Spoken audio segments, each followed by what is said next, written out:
You ask Tiger to calculate. This deals with finding the midpoint between 2 points. The midpoint between the 2 points is 17.5, 50.5. Let's solve it step by step.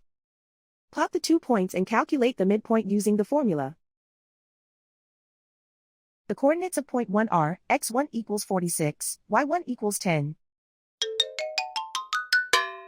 The coordinates of point 2 are x2 equals -11, y2 equals 91. PM represents the midpoint of the 2 points.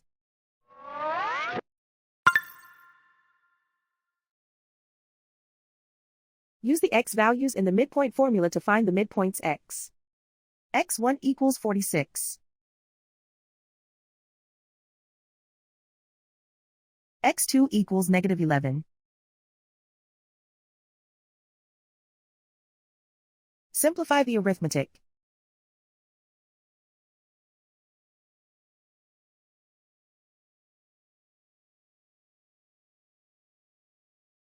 Use the y values in the midpoint formula to find the midpoints y.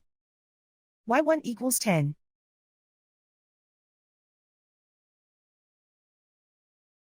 y2 equals 91.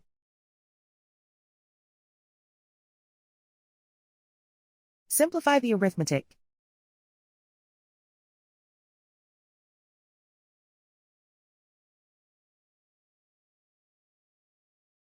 And so, the midpoint is 17.5, 50.5.